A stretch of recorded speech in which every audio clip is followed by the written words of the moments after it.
안녕하셨습니까? 예, 오래간만에 단비가 내리네요. 예, 좋으시죠? 강윤태 장로님 비가 오면? 예, 강석순 장로님 비가 오면 좋으십니까?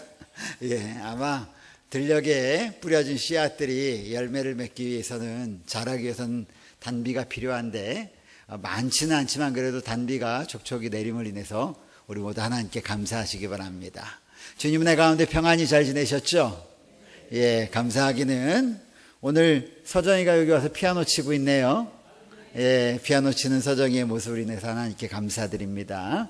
오늘 우리 집사님 기도하셨던 것처럼 내내 하나님을 위한 거룩한 봉사를 할 수 있게 되기를 간절히 바랍니다. 함께 계속 기도해 주십시오. 자, 자리를 좀 한번 만들어 보십시오. 예, 우리 김 장로님도, 김서중 장로님도 내려가셔도 됩니다. 이따 마칠 때쯤 올라오십시오.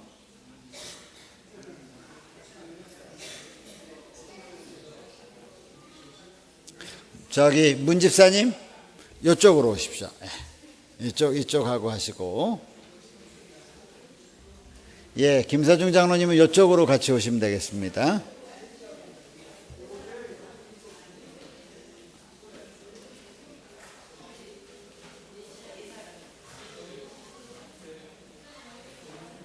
자, 아니 이렇게 하세요. 저기, 예, 거기 세 분이 하시고, 세 분 하시고, 세 분 하시고, 아셨죠? 예, 세 분씩.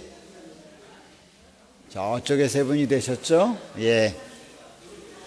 자, 우리 청년들도 두 그룹으로 나눠 보세요. 예, 감사합니다. 자, 우리 함께 지금 나누고 기도하는 시간입니다. 지금 이 시간에는 하나님의 인도하심이 우리에게 늘 함께 하셨음에 대해서 감사하면서 우리의 삶을, 어떤 삶을 살았는지 함께 나누시고, 또 두세 분씩, 여기 세 분씩이죠. 네 분 계신 분은 두 분 나누시고, 이렇게 해서 기도가 필요한 성도들을 위해서 기도해 주십시오. 우리 서정이 아버지, 어머니가 나오시면 좋겠네. 서정이 어머니 오늘 병원 갔다 왔잖아요. 그렇죠? 예, 어떻게 됐는지 교인들에게 기도 요청 좀 해주시겠어요? 기도 요청 안 해도 돼요? 예? 그러면 우리 장로님이 나오시겠습니까? 예, 장로님이 좀 잠깐 말씀을 좀 주시고 이따 기도할 때 우리 서정이를 위해서 함께 기도해 주십시오. 우리 학생들은 중보 기도하는 거 아나? 우리 서정이 몸에 손 올리고 같이 기도해 주는 축복 기도하는 거, 우리 전도사님 중심으로 해서 그런 기도해 주세요. 지난주에 우리 교우님들께서 이 자리에서 아마 함께 눈물을 흘리면서 기도한 것 저희가 기억하고 있습니다. 오늘도 이렇게 좀 함께 기도해 주시고요. 지난주에 36 서울병원에서 모야 병이라고 하는 것을 판정받고요. 오늘 또 그 아산병원 가서 선생님 만나서 상담했습니다. 다다음 주죠.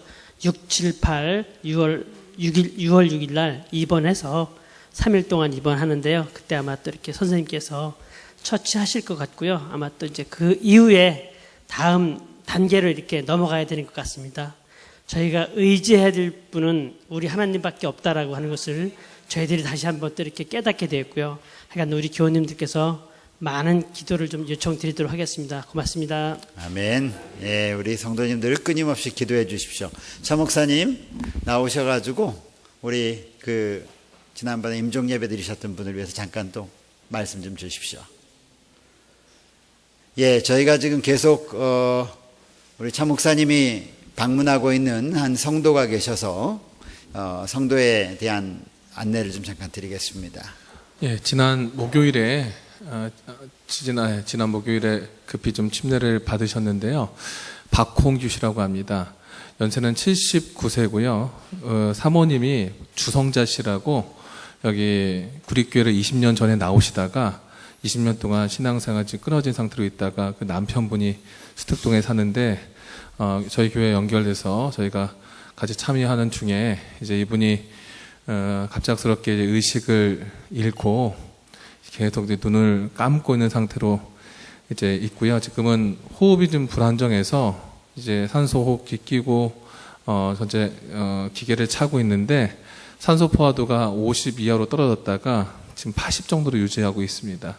그러다가 지금 돌아가실 상황이 급히 될 것 같아서 제가 지난 일요일 날 저녁에 가서 일단 임종 예배를 몇 성도님들과 또 그쪽 가족 몇 분들과 같이 드렸고요. 솔직히 이제 호흡기를 떼면 돌아가시는데 심폐소생술은 안 하지만 이 상태로 버티다가 돌아가시게 좀 기다리고 있는 상태입니다. 그래서 이 박홍규 성도를 위해서 좀 기도해 주시고요. 이분이 실은 침례 받으시기 전까지는 지속적으로 제가 갈 때마다 신앙 고백과 구원에 대한 확신은 계속 표현하셨는데 침례 받으실 그때는 혼수 상태였었어요. 그래서 이분이 그날 가서 예배 드릴 때 제가 말씀을 읽어드리고 기도할 때 움직이시려고 많이 노력하셨어요. 눈을 갑자기 뜨고 다리를 움직이시는 과정들이 좀 있었는데 어쨌든 의식이 속에서 있지만 일어나지 못하는 상황이 있기 때문에 이 영혼이 잘 좀 회복될 수 있도록 또 하나님께서 준비해 주신 영생 가운데 들어올 수 있도록 많이 좀 기도해 주시면 되겠습니다. 박홍규 씨고요. 사모님은 주성자십니다. 네, 우리 박홍규 우리 선생님께서는 우리 차 목사님하고 같이 계속 성경 공부를 하면서 개인적으로 신앙 고백을 하셨고 침례를 받기 위해서 마음의 준비를 다 하셨습니다. 그런데 갑작스럽게 코마 상태죠. 지금은 의식이 없는 상태가 돌아와서 가족이 돌아가시는 침례 받기를 원하셔서 저희가 특별한 방법으로 찾아가서 침례 예식을 거행하게 되었습니다. 이분의 가족들뿐만 아니라 이분의 하나님을 향한 그 믿음의 손을 놓지 않도록 함께 또 기도해 주시기 바랍니다. 또 우리 성도들 가운데 지금 육신이 연약함으로 인해서 고민 가운데 있는 분들이 여러 분 계십니다. 여러분 그분들을 위해서도 함께 말씀을 나누시고 또 그분들을 위해서 함께 기도해 주시면 감사하겠습니다. 지금부터 제가 10분의 시간을 드리겠습니다. 함께 삶을 나누시고 함께 기도해 주십시오.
감사합니다.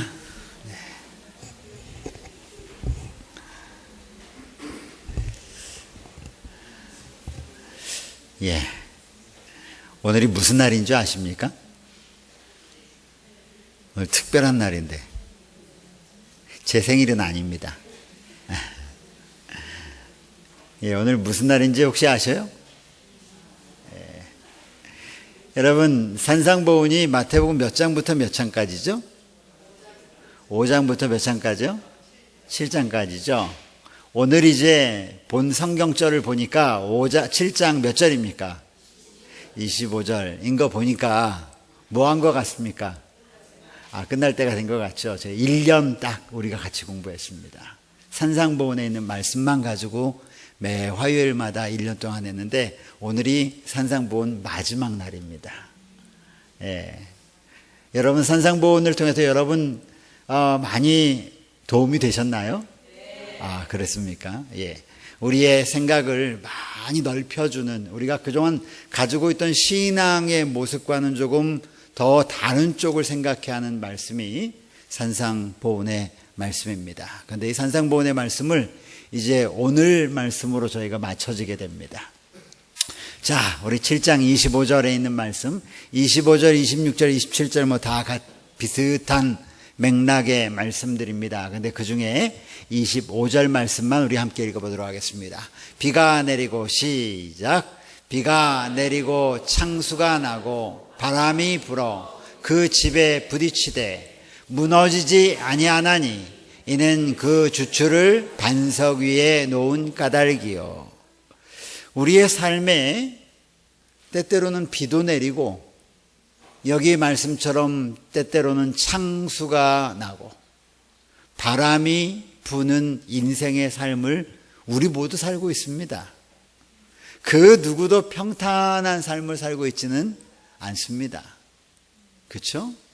그런데 어떤 집은 무너지고 어떤 집은 든든히 서 있는데 오늘 말씀은 그것이 집에 부딪혀도 무너지지 아니하는데 그 이유는 무엇인가? 주추는 이 기초입니다.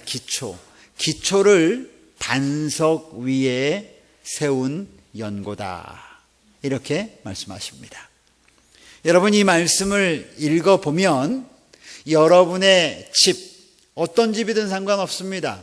인생의 우리의 육적인 집도 괜찮아요. 여러분의 영적인 집도 괜찮습니다. 여러분이 여지껏 쌓았던 여러분의 인생의 집도 괜찮아요.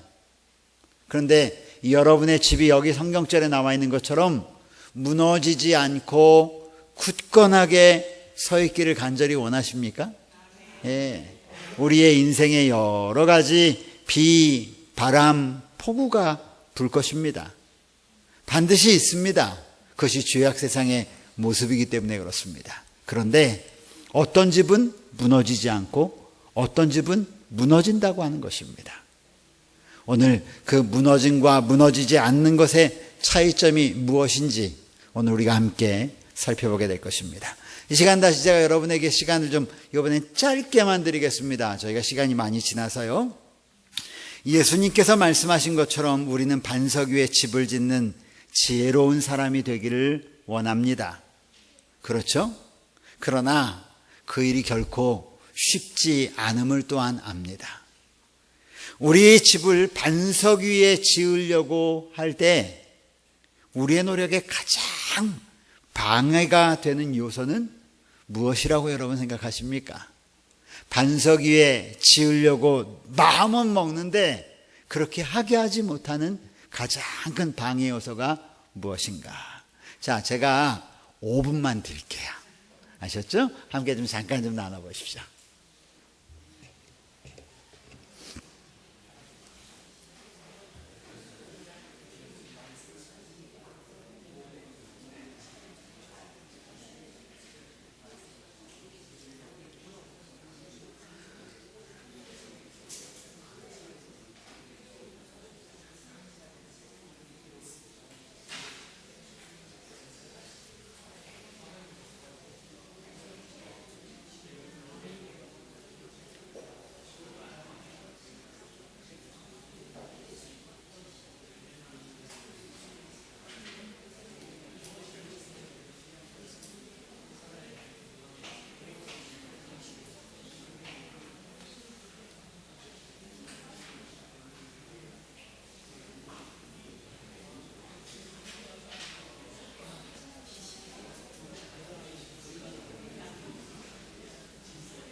자, 1분 내로 마무리해 주십시오.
예, 감사합니다.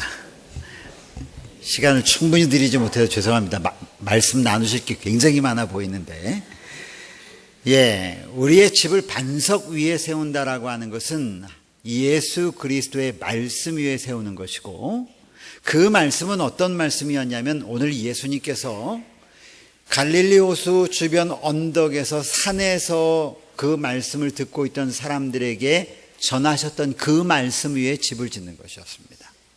그러면 산상보훈에 계속 흐르는 예수님의 말씀의 핵심은 무엇이었을까? 무엇이었다라고 생각하십니까? 품성, 예, 또요. 예수님이 산상보훈에 우리가 1년 동안 쭉 살펴보았는데, 여러분 1년 동안 살펴보면서 계속 반복되었던 것이 무엇이었다라고 여러분 생각하시나요? 네? 그냥 1년이 지나갔습니까? 네. 여러분이 계속 반복적으로 반복되고 강조되었던 모습들이 반드시 있어요.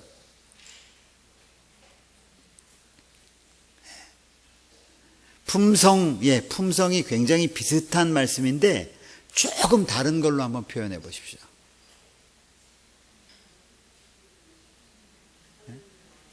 하늘왕국, 예. 하늘 시민의 대헌장이라고 그랬잖아요. 그렇죠? 속사람에 대한 것이었습니다. 속사람. 여지껏 유대인들은, 히브리 사람들은, 그리고 서기관들과 바리새인들은 속사람보다는 어디에 더 초점을 맞췄냐면 겉사람에 초점을 많이 맞췄습니다. 그래서 겉으로 잘하면 하나님을 잘 섬긴다고 생각을 하고 있었어요. 그래서 예수님은, 야, 너희들 같이 오리를 가는 게 중요한 게 아니라 오리를 갈 때에 멸리까지 함께 갈 수 있는, 심리까지 갈 수 있는 마음이 더 중요한 거야. 그게 하늘 시민의 정신이지. 너희 겉옷 불쌍한 사람에 벗어주는 것이 진짜 중요한 것이 아니라 무엇까지도 벗어줄 수 있는, 속옷까지도 벗어줄 수 있는 그것이 진짜 중요한 거야. 너희 남들 눈에 있는 티는 보면서 내 눈에 있는 뭐는 못 보지 못하는, 들보는 보지 못하는, 그게 진짜 문제야. 그래서 예수님은 산상보훈에 있는 말씀을 통해서 끊임없이 하나님 나라의 모습은 겉모습이 아니라 우리의 속사람에 대한 것임을 계속 강조하셨어요. 그게 이 말씀이에요. 이 말씀을 듣고 그 속사람을 제대로 하나님의 말씀 위에 꾸려가는 사람이 집을 반석 위에 짓는 사람이다. 그런데 그렇게 하지 못하는, 방해하는 가장 큰 요소가 뭘까? 그걸 제가 여러분에게 여쭤본 거예요. 여러분 스스로 답을 하시면 돼요. 자, 제가 오늘 이거 다 못 끝낼 것 같지만 일단 시간 딱 되는 데까지만 하겠습니다. 사람들은 이 예수님의 산상수훈의 보훈의 말씀을 들으면서 크게 감동이 되었습니다. 그분의 말씀이 그들이 전에 가졌던 사상과 견해의 뿌리를 통째로 흔들게 되었습니다. 왜? 그 전까지는 외적인 것에 훨씬 더 많은 강조를 해오고 그렇게 하는 것이 하나님을 잘 섬기는 것이라고 생각을 했는데 예수님은 완전히 다른 쪽으로 접근했다는 것이에요. 정말 중요한 것은 너희의 속마음이 하나님을 어떻게 섬기고 있느냐, 그것을 끊임없이 강조했다라고 하는 거죠. 바꿔 말해 그분의 가르침에 순종하려면 모든 사상과 행동의 습관을 완전히 바꾸지 않으면 안 된다고 하는 사실을 사람들이 알게 되었던 것이에요. 그래서 자기의 진짜 모습이 무엇인지를 끊임없이 계속 질문하게 했다는 것입니다. 오늘날도 동일합니다. 오늘날 하나님의 교회에 능력이 없는 이유는 하나님의 그 능력이 속 사람에 있지 않기 때문에 그래요. 뭐에만 있느냐? 겉에만 있기 때문에 그래요. 그렇기 때문에 많은 사람들에게 무슨 얘기를 듣냐면 기독교가 하나님의 사랑과 봉사의 교회가 아니라 기독교가 무슨 교다? 개독교다라는 이야기를 듣는 이유가 바로 그런 것들이에요. 왜? 겉으로만 하는 거기 때문에 그래요. 그것은 그들로 하여금 종교 지도자들과 충돌하게 했을 것이다. 왜? 종교 지도자들이 여지껏 가르쳤던 가르침과는 예수님의 가르침과 바람이 다르기 때문에, 왜냐하면 그것 때문에 랍비들이 여러 세기 동안 지켜온 관습이 무너질 것이기 때문이었다. 따라서 사람들의 마음이 그분의 말씀에 반응을 나타내기는 하였으나 그 말씀을 그들의 생애의 지침으로 받아들이고자 한 사람은 거의 없었다. 참 슬픈 일이에요. 오늘도 하나님의 교회에서 예수 그리스도에 대한 겸손, 자아 희생, 그리고 남을 위한 삶에 대하여 수도 없이 설교가 되지만 그것이 그들의 삶에 영향을 미치는 자는 극히 극소수라고 하는 것입니다. 예수께서는 당신이 하신 말씀을 실천하는 것이 얼마나 중요한지 놀랍도록 생생하게 보여주는 한 일례를 들었는데, 그 일례가 집을 반석 위에 짓느냐 모래 위에 짓느냐에 대한 일례였습니다. 그러면서 그 말씀을 하시면서 산상보훈의 교훈의 말씀을 마치십니다. 구주의 주변에 모여든 무리 가운데는 갈릴리 바다 부근에서 생애를 보낸 사람들이 많았다. 그들은 산 중턱에 앉아서 그리스도의 말씀을 듣는 동안 계곡과 산골짜기로 흐르는 시냇물이 바다를 찾아 흘러내려가는 것을 볼 수 있었다. 여러분, 갈릴리를 이렇게 가보신 분 혹시 계실지 모르겠지만 가보면 갈릴리 호수를 중심으로 해서 왼편은 여러분이 볼 때 북쪽에서 볼 때 왼편은 엄청난 산지예요. 그 사람이 가까이 가지를 못합니다. 그리고 북쪽과 서쪽과 남쪽은 구릉지대예요. 이렇게 자그마한 언덕. 예를 들면 강원도 산하고 충청도 산하고 다르잖아요. 그렇죠? 충청도 산하고 전라도 쪽에 가면 산이 또 완전히 다르죠. 거의 산이 없잖아요. 그렇죠? 그렇게 나지막한 구릉지대요. 구릉지대에서 이 언덕 위에서 보면 갈릴리 호수가 쫙 밑으로 보여요. 그런데 그 호수에 흐르는 시냇물들이 있는데 이스라엘 땅의 특징은 건기 때는요, 저게 강인가?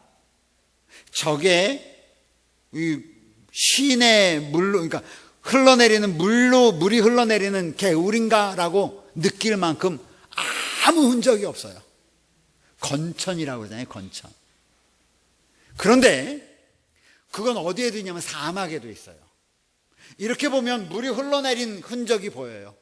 흔적이 보이는데 물은 하나도 없어. 사람들이 천이래요.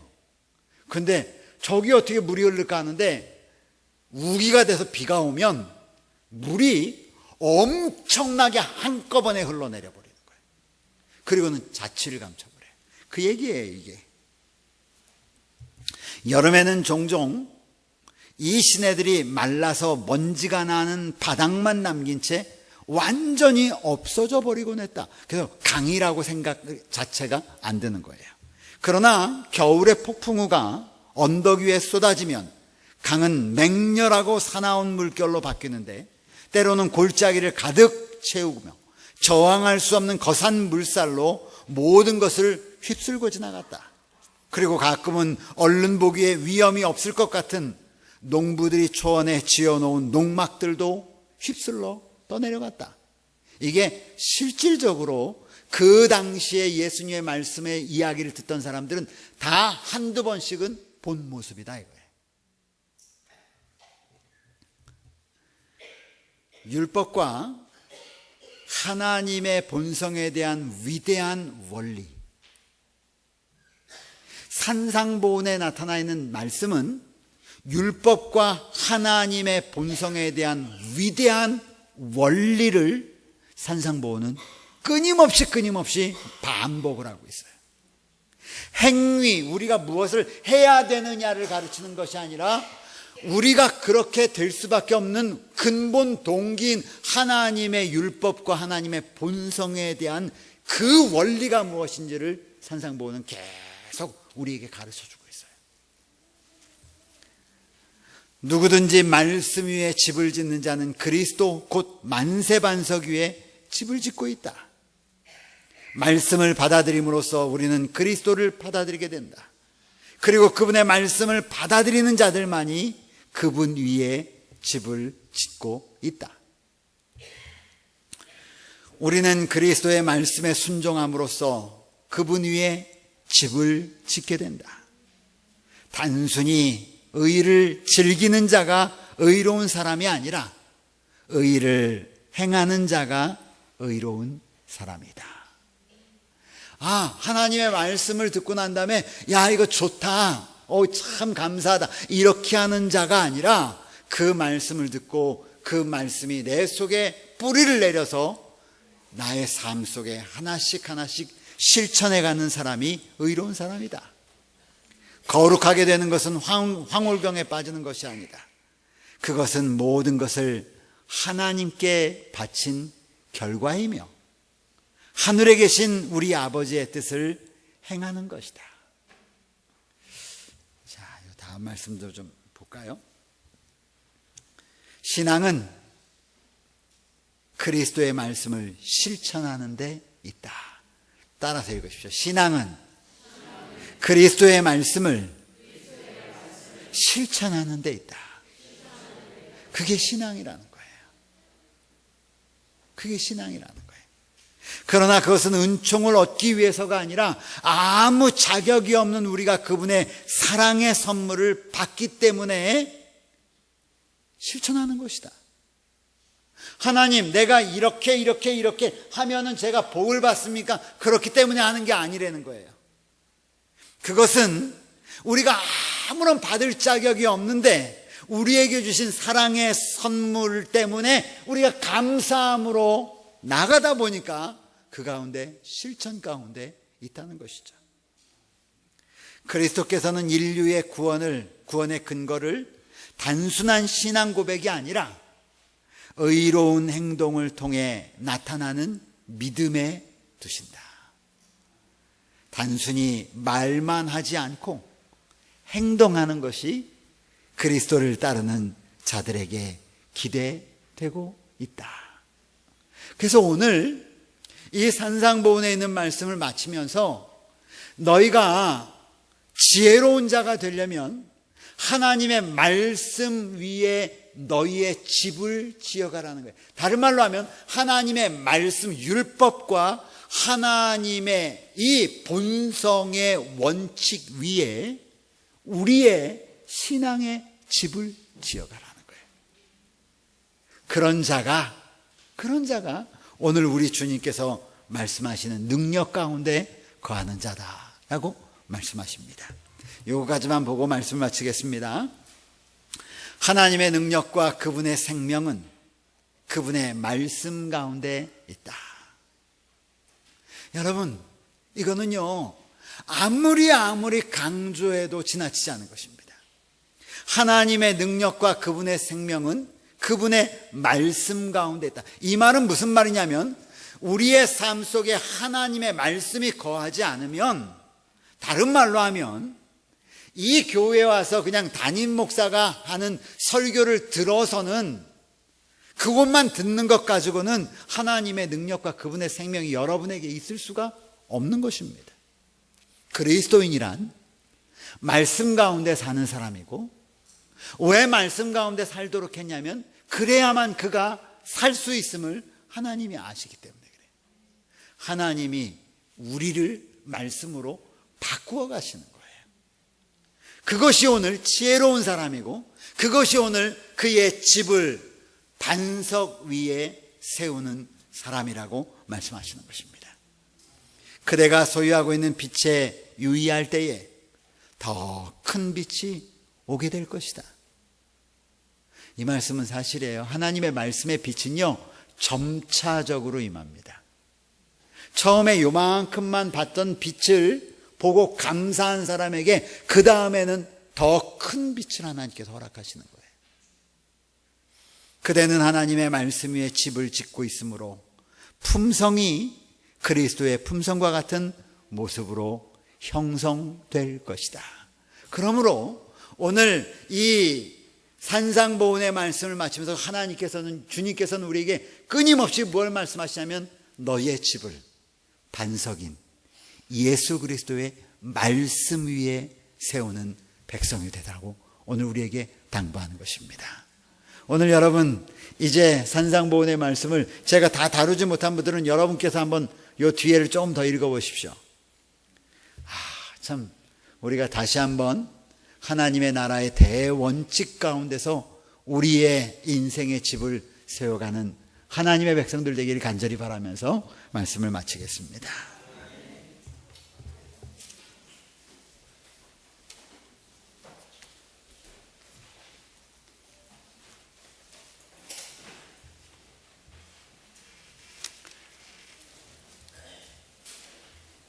반석 되시는 예수님 안에서 굳건한 집을 지키기 위해서,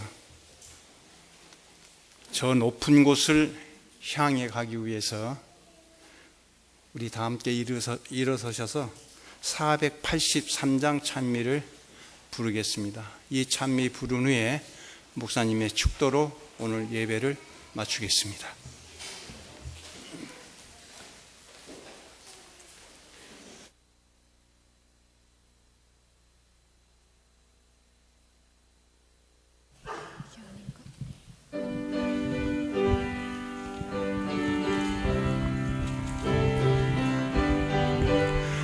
(1절) (2절) 그리고 (5절) 이렇게 부르겠습니다. 저 높은